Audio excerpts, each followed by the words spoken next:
આજે કંઈક આપણે બનાવવા જઈએ છીએ ને એ મુખવાસ છે. મુખવાસ કેનો ખબર છે? વરિયાળીનો ને એ તો બધા બનાવતા જ હોય. આપણે બનાવીએ છીએ મેથીનો હેલ્ધી મુખવાસ. મેથીનો એવો સરસ મજાનો ચટપટો મુખવાસ થશે ને કે ઘરના બધા જમ્યા પછી માગવાના, કારણ કે એ મુખવાસ બહુ જ સારો લાગે છે અને બધી રીતના બહુ સારો, શરીરના એકો એક બીમારીની મોટામાં મોટી દવા મેથીનો મુખવાસ. ચાલો મારી સાથે બનાવીએ આપણે મેથીનો મુખવાસ. આ તમે જે જુઓ છો એ છે ફેન્યુગ્રીક. ફેન્યુગ્રીક એટલે કે મેથી. ઓસ્ટ્રેલિયાની અંદર મેથી આ પ્રમાણે લઈ આવવી પડે છે, કારણ કે મેથી લાવવાનો એલાઉડ નથી સીડ્સના હિસાબે. તો ફેન્યુગ્રીક લખેલું હોવું જોઈએ, તારીખ લખેલી હોવી જોઈએ એ પ્રમાણે. તો આ આપણી મેથી આવેલી છે બહુ પહેલાં, પણ આમાંથી આપણે બનાવશું મેથીનો મુખવાસ. પણ હવે ઓસ્ટ્રેલિયામાં સીડ્સ લાવવાનો એલાઉડ નથી, એટલે મેથી લઈ આવવાતી નથી, કારણ કે સીડ્સ બધી ના પાડે છે. હવે આપણે બનાવશું. આ શરીર માટે બધી રીતના સારો હોય છે, કારણ કે સારામાં સારો ગુણકારી હોય છે. અને આ મુખવાસ તમને ખાવામાં બહુ સ્વાદિષ્ટ લાગશે. સ્પેશિયલી જેને ડાયાબિટીસ હોય, જેને હેલ્થનો પ્રોબ્લેમ હોય, જેને વાળ સરસ મજાના કરવા હોય, જેની સ્કિન સરસ કરવી હોય, તો આપણે આ મેથીનો મુખવાસ ખાઈએ તો બધી રીતના શરીરમાં ગુણકારી અને ફાયદાકારક છે. તો એની સાથે એની અંદર આ મેથીને ધોઈ નાખીશ 2 થી 3 પાણીથી, અને 1 ગ્લાસ પાણી નાખીને આ પ્રમાણે પલાળી નાખીશ. પલાળેલી મેથી આપણે 8 કલાક રાખવાની છે પાણીમાં પલાળેલી, અને આનાથી ડબલ પાણી રાખશું એટલે મેથી ફૂલીને થઈ જશે ડબલ. પછી આપણે બનાવીએ સ્વાદિષ્ટ મેથીનો મુખવાસ. આપણે મેથીને આ રીતના પાણીથી ગાળી નાખશું, અને આ પાણી મેથીનું ગાળેલું જે છે એને મેથીને પાણીમાંથી કાઢીને આપણે આ પાણીનો ઉપયોગ પણ પીવા માટે કે વાળમાં કન્ડિશનર રીતના લઈ શકીએ. મેથીના ગુણ બહુ બધા હોય છે. એક જાતનું એક દવાખાનાની કામ મેથી કરતી હોય છે, કે પગનો દુખાવો, સાંધાનો દુખાવો, શરીરમાં સ્ફૂર્તિ ન રહેવી, બ્લડ સર્ક્યુલેશન, લોહી વધારવું, બધી વસ્તુ મેથીની કામની છે. તો એની સાથે આપણે એની અંદર લઈ લઈશું બધું મસાલો સ્વાદવાળો. આપણે નાખશું 1/4 ચમચી હળદર, એની સાથે હું લઈ લઈશ માપથી સોલ્ટ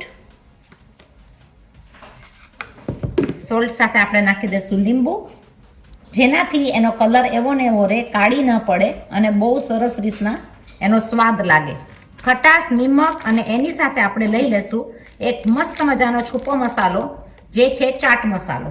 તો આપણે એની સાથે મિક્સ કરી નાખશું ચાટ મસાલો.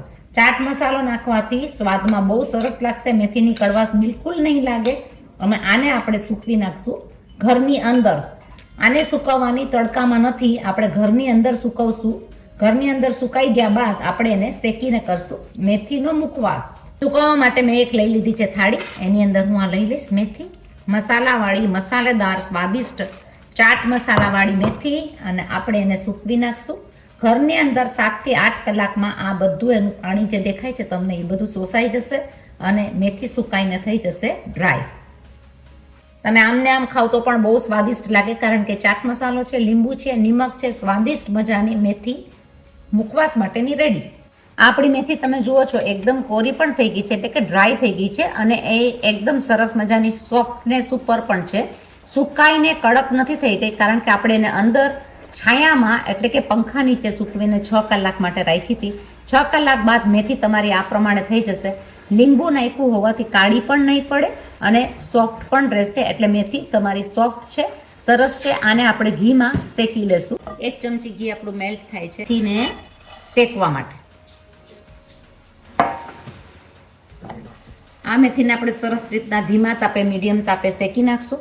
ઘી નાખવાથી એની અંદર ચમક પણ આવશે, ને આપણો નાખેલો મસાલો બાદનો એટલે કે પાછળનો મસાલો સરસ રીતના ભળી જશે. આપણે આ રીતના મીડિયમ તાપ ઉપર મેથીને શેકી લેશું. તમે જોશો કે એનો કલર પણ ચેન્જ થવા માંડ્યો છે. સોફ્ટનેસમાંથી થોડી ડ્રાય પણ થઈ જશે, એટલે કે કડક પણ થઈ જશે, મુખવાસમાં ખાવા જેવી. આપણે 2 થી 4 મિનિટ હજી વધારે એને શેકી લેશું.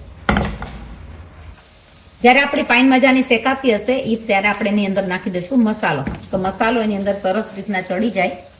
1/2 ચમચી જેટલું સંચળ અને 1/2 ચમચી જેટલું આમચૂર પાવડર કરી નાખશું, બધું મિક્સ. એટલે એની અંદર આ મસાલો બધો સરસ રીતના ચડી જાય, અને આપણી મેથી પાઈન મજાની શેકાવા માંડી છે. કલર ચેન્જ થવા માંડ્યો છે, કોરી થઈ જવા માંડી છે, એટલે આપણી મેથીનો કલર પણ સરસ ચેન્જ થયો છે, અને આપણી શેકાવા પણ માંડી છે.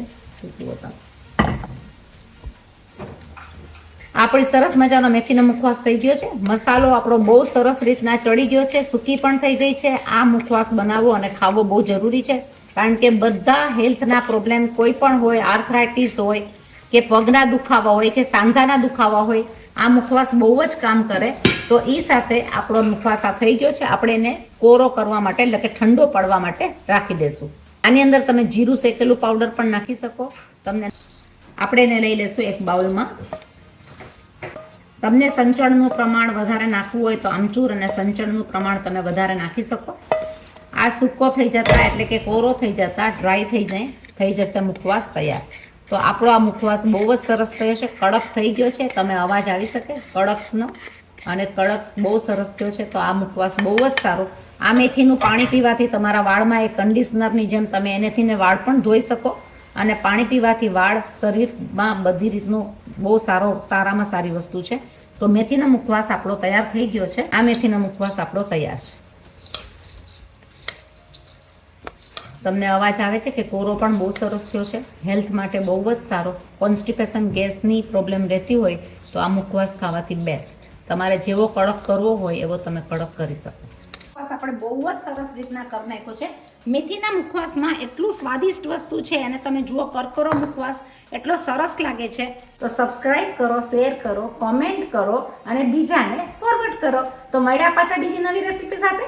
ત્યાં સુધી તમે બધા કરો સબસ્ક્રાઇબ. મળ્યા પાછા જલ્દી.